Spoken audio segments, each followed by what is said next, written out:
शंभवे गुरुवे नमः। शंभवे गुरुवे नमः।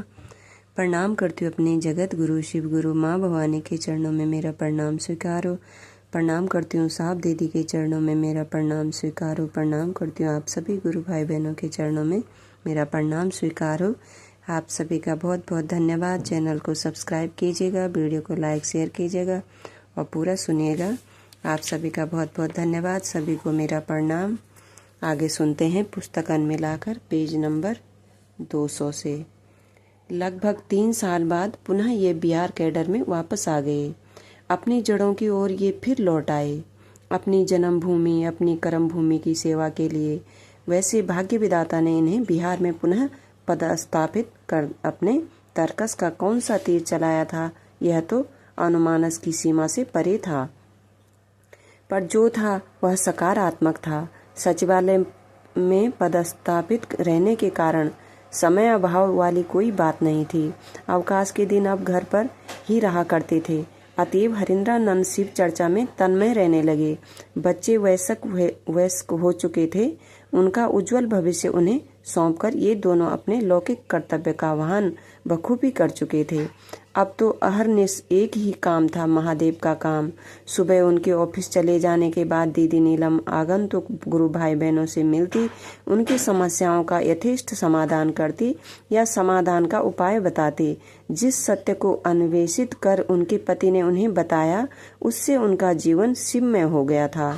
वे मनसा वाचा कर्मणा लोगों को अपने गुरु शिव से जोड़ने में लगी रहती। आज सहरसा एवं मध्यपुरा के आसपास के कई गुरु भाई बहनों ने पटना में डेरा जमा लिया था। ये सभी शिव गुरु महोत्सव आयोजन कराने के लिए उद्देश्य के निमित्त आए थे। इनकी इच्छा थी कि साहब और दीदी शिव चर्चा के लिए समय दें, ताकि उत्तर बिहार में भी गुरु कार्य तेज गति से हो सके। दीदी इन सभी की पैरवीकार थी। ये उनसे स्नेह भी करती थी। आए हुए लोगों में कुछ वैसे लोग भी थे जो मध्यपुरा प्रवास के कर्म में दीदी के सानिध्य में रहा करते थे। इनके साथ मिल बैठकर शिव गुरु भजन तैयार किया करती थी। सभी जिद पर अड़े थे कि जहाँ से शिव चर्चा शुरू हुई है वहीं शिव गुरु कार्य शिथिल पड़ गया है, इसलिए एक कार्यक्रम बहुत आवश्यक है। नीलमानंद उस समय बहुत अस्वस्थ चल रही थी, लेकिन उन्होंने आश्वासन दिया कि साहब के आने पर कार्यक्रम लेने में सहयोग करेंगी। सभी गुरु भाई बहन उनके ऑफिस से आने की प्रतीक्षा करने लगे। शाम को दफ्तर से आने में थोड़ी देर हो गई। आज चर्चा का विषय कुछ खास था नहीं, बस पुराने लोग मिले थे। चल पड़ा यादों का सिलसिला। कैसे सिंहेश्वर में प्रसाद ग्रहण हुआ था, कैसे महिषी में पंडितों ने बवाल काटा था। प्रसाद चढ़ाने के नाम पर चाय का दौर चला तो कभी कॉफी का।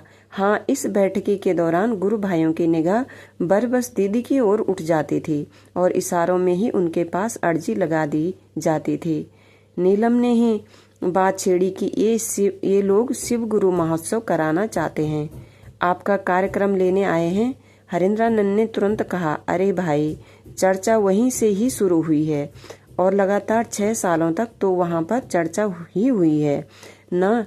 मैं नहीं समझता कि वहाँ इसके लिए जाने की आवश्यकता है। हाँ, अगर घूमने फिरने चलना हो तो चला जा सकता है। पुराने लोगों से भेंट भी हो जाएगी। सर, चर्चा तो हुई है, लेकिन आपके द्वारा एक शिव गुरु महोत्सव का आयोजन हो जाता तो बड़ी कृपा होती, एक पुराने गुरु भाई ने कहा, जिसका समर्थन सभी ने किया। साहब ने नीलम की ओर देखकर पूछा, क्या कहती हैं, महोत्सव दिया जाए? आपका स्वास्थ्य तो ऐसा है नहीं कि आप जा सकेंगी। इनकी आवाज में थोड़ी नरमी थी, जिसका फायदा गुरु भाइयों ने उठा लिया। दीदी ने सहमति दे दी और कार्यक्रम की तिथि निर्धारित कर दी गई।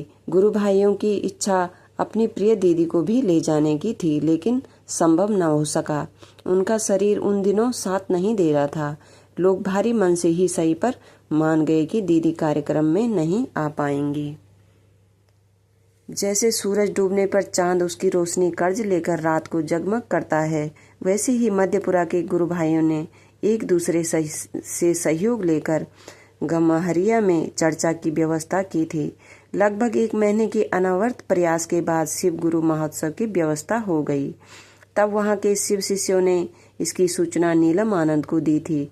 उन्होंने अपने प्रयास से इस चर्चा के लिए समय निकलवाया था। अपनी शारीरिक अस्वस्थता के बावजूद टेलीफोन के माध्यम से लगातार वहां की व्यवस्था का निरीक्षण एवं निर्देशन कर रही थी।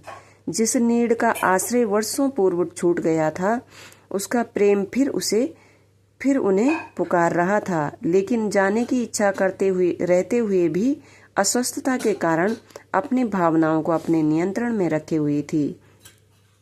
पूर्व क्षितिज पर गुलाबी पंखुड़ियां बिखेरने लगी और सुनहले पराग की एक बौछार सुबह के ताजे फूलों पर बिछ गई। मेला जैसे दिख रहा था, कहना कठिन था कि संख्या पैदल चलने वाले लोगों की अधिक थी या गाड़ियों की। सहरसा, मध्यपुरा एवं आसपास के क्षेत्रों से गाड़ियों में भर भर कर लोग हरेंद्रानंद की चर्चा को सुनने के लिए गम्हरिया पहुंच रहे थे। देखते देखते गम्हरिया का वह पवित्र मैदान चारों ओर से लोगों की भीड़ से घिर गया। लगभग 1 लाख लोग वहां आ चुके थे। गर्मी के दिन थे, आसमान जैसे आग उगल रहा हो, धरती तप रही थी, फिर भी लोग साहब की चर्चा के लिए उत्सुक और लालायित थे।